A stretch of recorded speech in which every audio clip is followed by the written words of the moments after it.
also watch out for people, and men and women do this too. Watch out for people who's in job interview mode. You've seen people, they'll use AI to try to cheat on a job application, on their resume. You know what I'm saying? They'll polish up their resume. People do that too. They'll polish up their resume. You get them in the room. They can't do it. They're trying to figure stuff out on the fly. That ain't really them. They're just trying to get the job.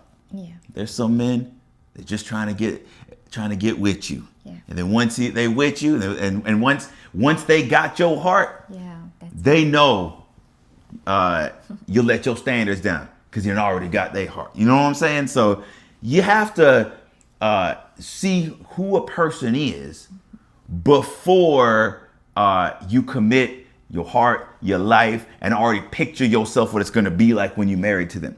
That's why we do in this video what to look for in a mate. What are some signs? What are some things that you need to already know the answers to these things before you move deeper in this relationship and get your emotions attached? And a lot of this, we found out, we learned some things the hard way that you could learn the easy way.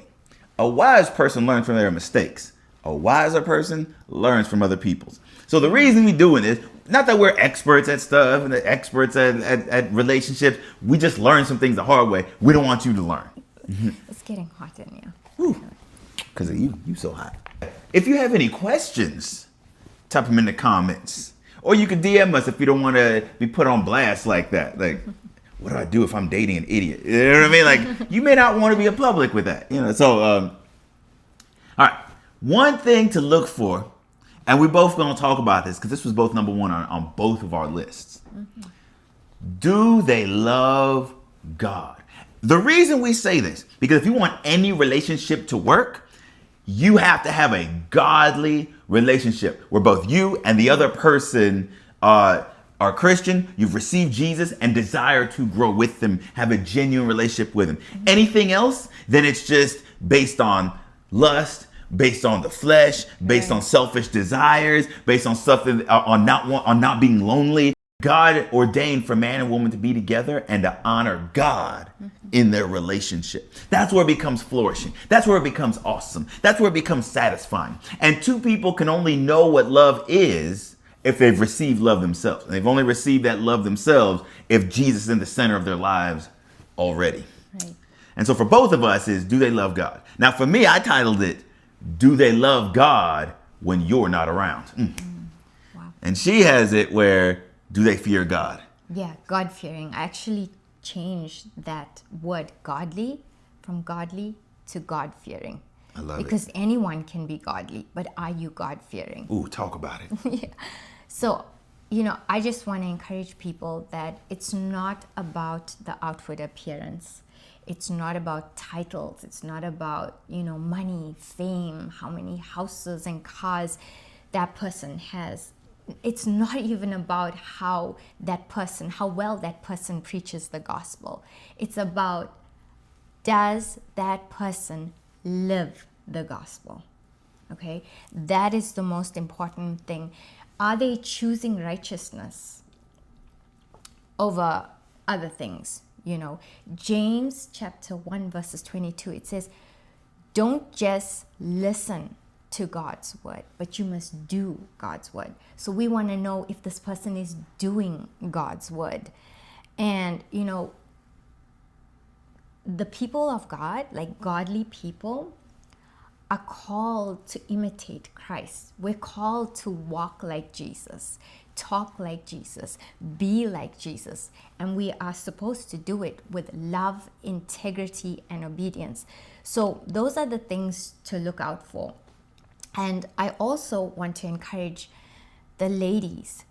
If you think that the perfect environment for you to meet a high quality man is at the bar or the club, you are absolutely wrong. You're not going to find a high quality man there, because the worldly places are going to produce worldly standards. But a kingdom person, and actually kingdom people and kingdom places, equals kingdom benefits and kingdom standards. You know what? You know where a lot of that comes from?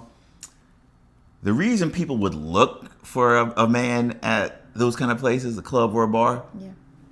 because deep down, they like being there too. You know what I'm saying? That is true. And if that's where you frequent, if that's where you hang out, that's what you're going to find. Can I tell you a mistake some women do? They'll want a godly man. Some women they'll have an ideal of what they think they want in a man. Okay. They've never had a successful relationship before, but they got a PhD in what they think a godly man should be. They've never really had one. They'll want a godly man, in their mind, a godly man with some edge to him. They have picked out this perfect person.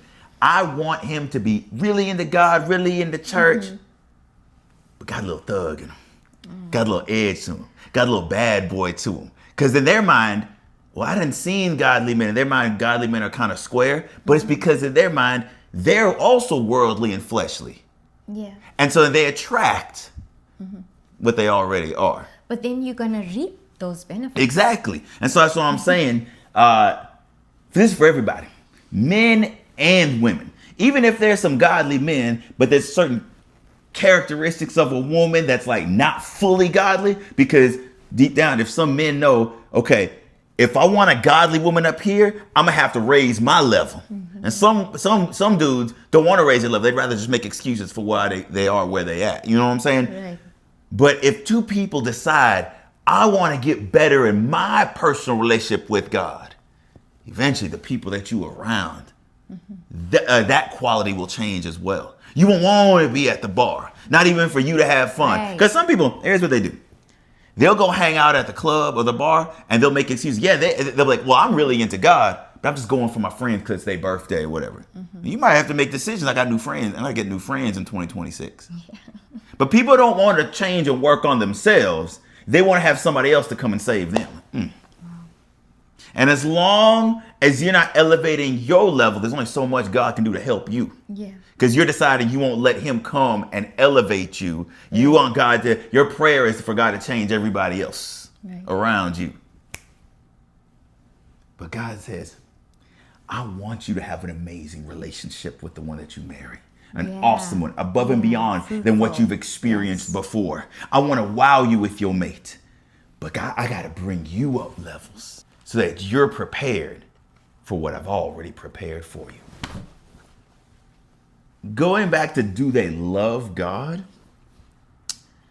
I said it's like, do they love God when you're not around? Because you don't want to mess around and get with somebody who around you, they look like they love God. They know how to say the right things. They know how to say the Christian lingo. They know play church. They know how to play church. But when you're not around, that's when they're at the club. You know what I mean? Some people, that's just kind of how they are. Especially, let's say you're thinking of dating somebody and y'all are in two different cities. You know what I mean? It's not like if it's somebody you see all the time, you see every day, you see at school all the time. Yeah, maybe it's easier to see who the real them is.